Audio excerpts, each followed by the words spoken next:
तो Elon Musk की नई पार्टी पर अब डोनाल्ड ट्रंप भड़क उठे हैं। अमेरिका पार्टी के ऐलान के बाद ट्रंप ने तंज कसा है।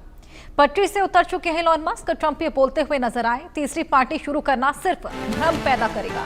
तीसरी पार्टी शुरू करना पूरी तरीके से बकवास है। अमेरिकी राष्ट्रपति डोनाल्ड ट्रंप ने इलॉन मस्क ने की जो नई पार्टी है, नई राजनीतिक पार्टी बनाने का जो फैसला है, उसका मजाक उड़ाया है। इसको सफल नहीं होने का दावा किया है और ट्रंप ने मस्क की अमेरिका पार्टी को हास्यास्पद बताते हुए कहा कि देश ने पारंपरिक रूप से टू पार्टी सिस्टम पर विश्वास किया है और किसी तीसरे राजनीतिक दल के लिए जगह नहीं है। राष्ट्रपति चुनाव के समय ट्रंप के सहयोगी रहे कारोबारी मस्क ने वन बिग ब्यूटीफुल बिल पर अनबन के बाद नई पार्टी बनाने का ऐलान किया। डोनाल्ड ट्रंप ने मस्क की अमेरिका पार्टी की घोषणा पर कहा, मुझे लगता है कि ये एक बचकाना कदम है। रिपब्लिकन पार्टी के साथ हमें जबरदस्त सफलता मिली है। डेमोक्रेट पार्टी ने अपना रास्ता और विश्वास खोया है, लेकिन देश में हमेशा से टू पार्टी प्रणाली रही है। मुझे लगता है कि तीसरी पार्टी शुरू करने से केवल भ्रम बढ़ेगा। तीसरी पार्टियां कभी सफल नहीं हुई। मस्क इसके साथ मजे कर सकते हैं। तो नई पॉलिटिकल पार्टी को रिडिकुलस बताते हुए नजर आए हैं ट्रंप। उसका मजाक उड़ाया, हास्यास्पद उसको बताया है।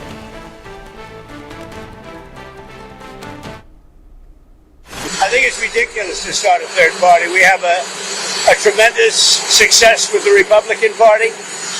The Democrats have lost their way, but it's always been a two-party system.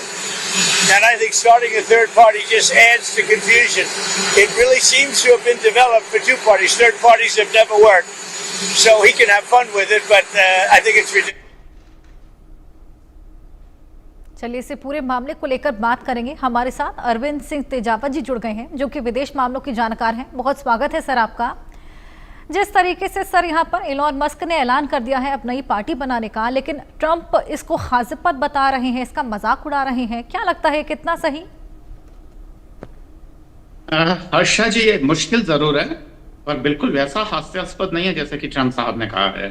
क्योंकि ऐसी कोशिश 1968, 1992 और 2000 में हुई है, जिसमें जो आखिरी कोशिश है वो काफी सफल रही है। जो 1968 में जो कोशिश हुई थी तो वो केवल 5 राज्यों में सफल हुई थी। हालांकि ये मुश्किल जरूर है, क्योंकि अमेरिका के टू पार्टी सिस्टम में अगर आपको कोई तीसरी नई पार्टी बनानी है तो कम से कम 75,000 लोगों का जो हस्ताक्षरित आपको पेटिशन चाहिए, या फिर उनको इतनी की संख्या में नए लोगों को वहां पर मतदाता सूची में जोड़ने की जरूरत है। तो इन सब चीजों के कारण वहां पर यह मुश्किल जरूर है, किंतु यह बिल्कुल भी नामुमकिन नहीं, जैसा कि ट्रंप साहब ने इसे व्याख्यायित किया है। तो यह हमें सोचने वाली बात है। हर्षा जी, बिल्कुल ये सोचने वाली बात है। जिस तरीके से टू नेशन का सिस्टम अभी तक वहां पर फॉलो होता आया है, अब देखना होगा कि एक नई पार्टी की एंट्री जब वहां पर होती है तो कितना विश्वास लोग उस पर जता पाएंगे। हालांकि सर, ये सभी जानते हैं कि इलॉन मस्क एक बेहद सक्सेसफुल व्यापारी हैं। टेस्ला और स्पेसएक्स जैसी कंपनियों का नाम उनके साथ में जुड़ा हुआ है। क्या लगता है वो एज अ पॉलिटिशियन जब एक पार्टी के लीडर के तौर पर सामने आएंगे तो कितना विश्वास लोग उन पर जता पाएंगे, कितना वोट्स वो अपने नाम कर पाएंगे? सबसे पहली बात तो क्या पार्टी भी एस्टैब्लिश कर पाएंगे? उसमें तमाम लोगों की भी जरूरत पड़ेगी। क्या लोगों का विश्वास हासिल कर पाएंगे? बिल्कुल सही कहा आपने हर्षा जी। पहली बात तो जब एलन मस्क साहब जब सरकार से अलग हुए थे, तब दबी जुबान में बहुत सारे ये अंदाज या कयास लगा रहे थे कि हो सकता है कि मस्क का कोई अपना पॉलिटिकल एम्बिशन हो। अब यह कि उनका व्यक्तिगत पॉलिटिकल एम्बिशन और अमेरिकन पॉलिटिक्स में और भारत के नजरिए से हम इन तीनों ही चीजों का विश्लेषण करें तो इसके अलग अलग महत्व नजर आते हैं। पहली बात तो यह कि डोनाल्ड ट्रंप साहब के सत्ता में आने के साथ ही यह तय हो गया था कि अमेरिका में जो कॉर्पोरेट लॉबी है, अब वो सीधे सीधे सत्ता को हस्तांतरित कर सकती है या उस पर अधिकार कर सकती है। ठीक है, वैसे ही है जैसे कि भारत में पहले अपराधी जो होते थे वो पॉलिटिशियंस की मदद किया करते थे, या पॉलिटिशियंस हैं उनकी अपराधियों की मदद करते थे। उसके बाद में जब क्रिमिनल्स ने देखा या अपराधियों ने देखा कि जब वे राजनीतिज्ञों की मदद कर सकते हैं तो क्यों ना वे खुद ही सत्ता पे काजिब हो जाए। तो भारत में ये देखा गया कि एक खास दौर में बहुत सारे जो अपराधी है वो एमएलए और एमपी बनकर आए। ठीक वैसा ही अमेरिका में इसी से अगर हम तुलना करें तो अमेरिका में कॉरपोरेट लॉबी हैं या जो कॉरपोरेट्स हैं वो काफी पैसे वाले लोगों का वहाँ काफी बोलबाला रहता है और वो अपनी धन या संपत्ति से डोनेशन देकर बहुत सारे राजनीतिज्ञों को सत्ता में लाते रहे हैं।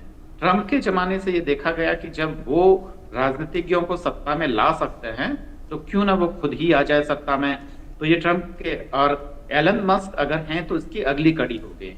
अब इसको भारत के संदर्भ में देखें, दरअसल मस्क साहब के बारे में सीधा सीधा तो नहीं पर दबी जुबान से ये कहा जाता है कि वो कहीं ना कहीं एक जो व्हाइट मैन बर्डन्स थ्योरी है उसका बोझ लेके घूमते रहते हैं।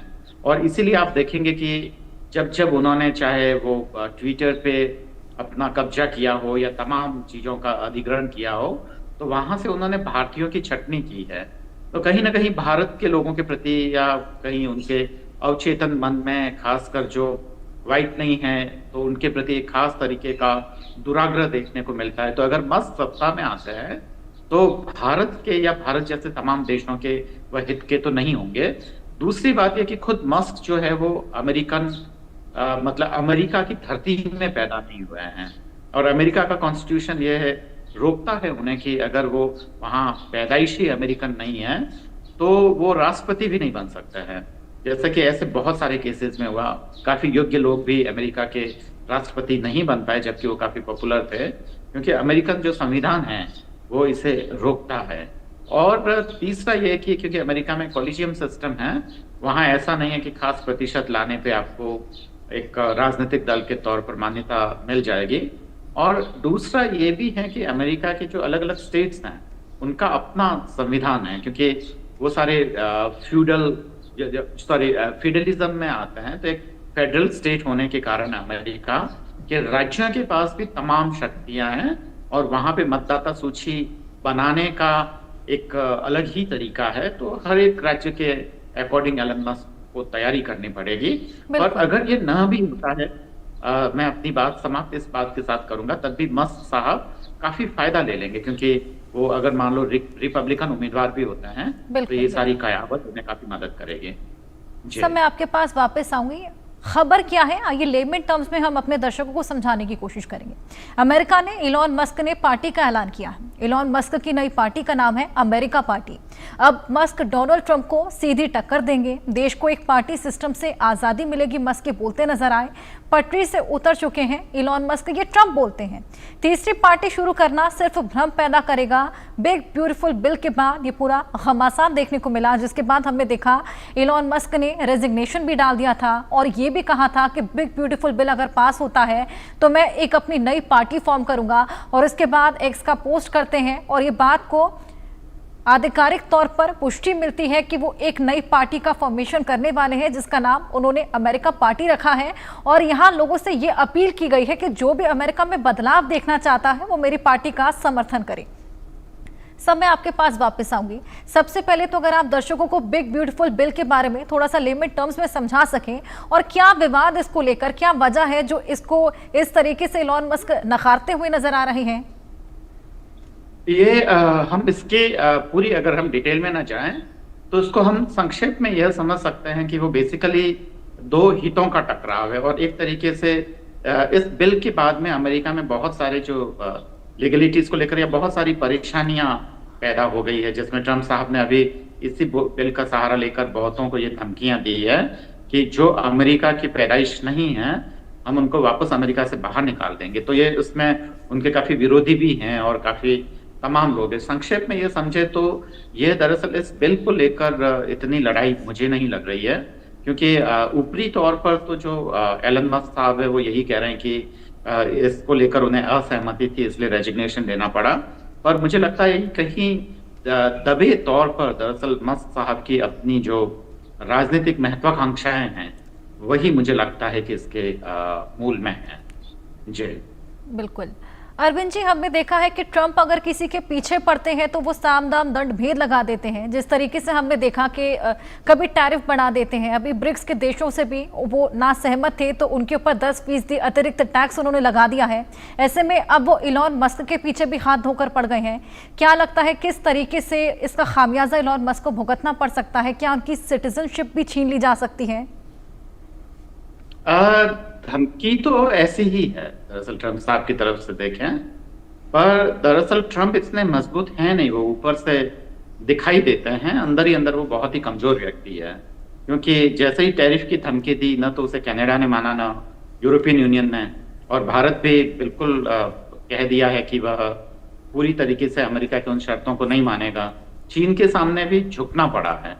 तो जिस तरीके से बाहर अगर अंतर्राष्ट्रीय पटल पर देखें तो वो बहुत ही एक कमजोर लीडर साबित हुए हैं पूर्व अमेरिकी राष्ट्रपतियों के मुकाबले। हालांकि उन्होंने मीडिया और उन सबके सहयोग से वहां अपने देश में ऐसा जरूर भ्रम बना रखा है, क्योंकि वो काफी वाचाल हैं और काफी बोलते रहते हैं। तो वहां के लोगों को लगता है, जो कि बहुत ज्यादा पढ़े लिखे नहीं हैं, पढ़े लिखे से मतलब ये है कि जो तमाम नीतियों और जो तमाम चीजों के संपर्क में नहीं है, जो केवल चीजों को ऊपरी तौर पर देखते हैं, वे जरूर ट्रंप के प्रभाव में हैं। पर जो वहां पे संजीदा या जो गहन चिंतन करने वाले लोग हैं, वो ट्रंप से बिल्कुल भी खुश नहीं है, क्योंकि उन्हें पता है कि जो उनकी नीतियां हैं या उनका व्यवहार है वह अस्थायी है। दूसरी बात यह कि अभी क्योंकि ट्रंप साहब सत्ता में है, तब तक वह हो सकता है कि मस्क के लिए कुछ मुश्किलें खड़ी करें, पर अमेरिकन डेमोक्रेटिक सिस्टम में यह इतना आसान भी नहीं है जितना कि कोई भी डेवलपिंग या जो डेवलपिंग डेमोक्रेसी है उसमें हो सकता है। तो ये अमेरिका के संदर्भ में इतना आसान नहीं है कि वो ट्रंप को बिल्कुल ही सलाखों के पीछे डाल देंगे, और उल्टा हो सकता है कि मस्क उन पर भारी पड़े।